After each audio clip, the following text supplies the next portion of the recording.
তো হ্যালো বন্ধুরা, আপনারা দেখছেন গাছপ্রেমী চ্যানেলের আরও একটি নতুন ভিডিও। এটা এপ্রিল মাসে করা ভিডিও, কিছু অসুবিধার কারণে ছাড়তে পারেনি। ড্র্যাগন গাছের এপ্রিল মাসে করণীয় হচ্ছে কি, এই সমস্ত যে নতুন ডালগুলো আছে এগুলোকে কেটে ফেলতে হবে।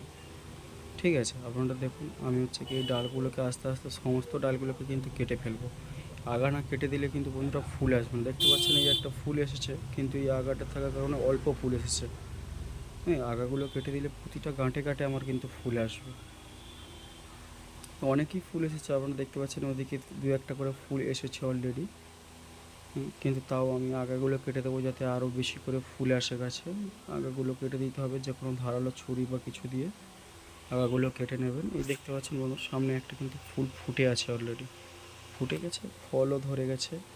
এইভাবে সমস্ত ডালগুলো ফার্স্টে কেটে নেব। এগুলো কেটে নিতে হবে, ভালো করে কেটে নিতে হবে। এগুলো পুরাতন ডালগুলো কিন্তু অবশ্যই কেটে নেওয়া উচিত। নতুন ডালে কিন্তু ফল আসবে না বন্ধুরা, নতুন ডালে ফল আসে না। এই নতুন যে সমস্ত ডাল এপ্রিল মাসে বেরোবে কচি ডাল, ওগুলো সমস্ত ডালগুলোকে কিন্তু কেটে ফেলতে হবে। কেটে না ফেললে কিন্তু বন্ধুরা ফল আসবে না, একটুও ফল আসবে না। এইভাবে কোনো ধারালো অস্ত্র বা ধারালো কোনো কিছু ছুরি দিয়ে গাছগুলোকে কেটে ফেলুন, আগাগুলো। আর এপ্রিল মাসে এবছর যে গরম পড়েছে, বা তার জন্য কিন্তু প্রত্যেক দিন গাছে জল দেওয়া দরকারি। ড্রাগন ফল একটা ক্যাকটাস জাতীয় গাছ হলেও এর জলের প্রয়োজন খুবই আছে। ঠিক আছে, তার জন্য জলও দেওয়া খুবই দরকার। এভাবে আগাগুলো সমস্ত রকমের সমস্ত যা আগা আছে সব কেটে ফেলতে হবে। সমস্ত আগা কেটে ফেলতে হবে। একাতে ভিডিও করছি বন্ধুরা। তো দেখুন, এইভাবে গাছগুলো কিন্তু সমস্ত ডালগুলো আগাগুলো আমি কেটে দেবো। দেখতে পাচ্ছেন অনেক আগা আছে, কিন্তু ওগুলো কচি আগা, এবছরের ডাল। ওই সব ডালে ফল আসবে না, ওগুলোকে কাটা হচ্ছে কি কেটে কোনো লাভ পাবো না। ওগুলোকেও যেমন আছে থাকতে দিন, কিন্তু নতুন যে সমস্ত ডাল আসছে ওগুলো কিন্তু রাখা চলবে না গাছে, ওগুলো সমস্ত ডাল কেটে দিতে হবে। এই যে নতুন ডালগুলো যেগুলো কচিয়েছে এগুলো কিন্তু সব কেটে ফেলতে হবে। কেটে না ফেললে এগুলো কিছুই হবে না, গাছের গ্রোথ কমে যাবে, ফলের সাইজ কমে যাবে, ফল কম আসবে। তার জন্য সমস্ত নতুন ডাল বেরোচ্ছে সেই ডালগুলোকে কেটে ফেলুন।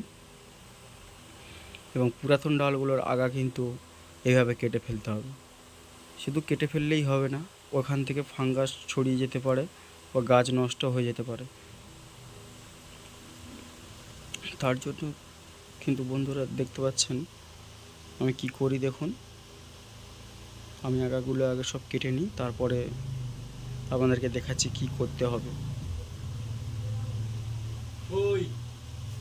আগাগুলো কেটে ফেললাম, কেটে ফেলার পরে দেখতে পাচ্ছেন বন্ধুরা অ্যালোভেরা কিন্তু একটা অ্যান্টিসেপটিকের ভালো কাজ করে। এই অ্যালোভেরাটাকে অ্যান্টিসেপটিক হিসেবে ব্যবহার করার জন্য অ্যালোভেরাটাকে এইভাবে কেটে নেবেন। ঠিক আছে, যে কোনো অ্যালোভেরা হলেই হবে, অ্যালোভেরাকে কেটে নিতে হবে। দেখুন আমি কেমন করে কেটে নিচ্ছি।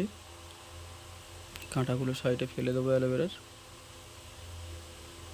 কাঁটাগুলো ফেলে দিয়ে এবার এর সমস্ত যে কাঁটাগুলো, এই যে রসটা দেখতে পাচ্ছেন, যে সমস্ত ডালগুলো আমি কেটেছিলাম, ঠিক আছে, সেই সমস্ত ডালের হচ্ছে গিয়ে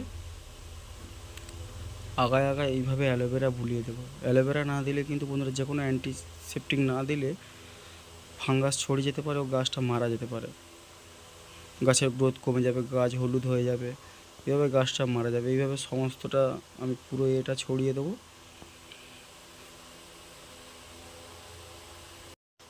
দেখুন বন্ধুরা, এইভাবে সমস্ত ডালগুলোই লাগিয়ে দিতে হবে, যে সমস্ত ডাল কাটা হয়েছে সবগুলোই লাগিয়ে দিতে হবে। না দিলে কিন্তু বন্ধুরা এখান থেকে গাছ শুকিয়ে যেতে পারে বা কোনো ব্যাকটেরিয়ার কারণে গাছ আক্রমণ হতে পারে। তার জন্য সমস্ত কিছু এইভাবে দিতে হবে। এইরকম আরও ভিডিও পেতে আমাদের চ্যানেলটিকে সাবস্ক্রাইব করে নিন, গাছপালা চ্যানেলটাকে সাবস্ক্রাইব করে ফলো করে রাখুন।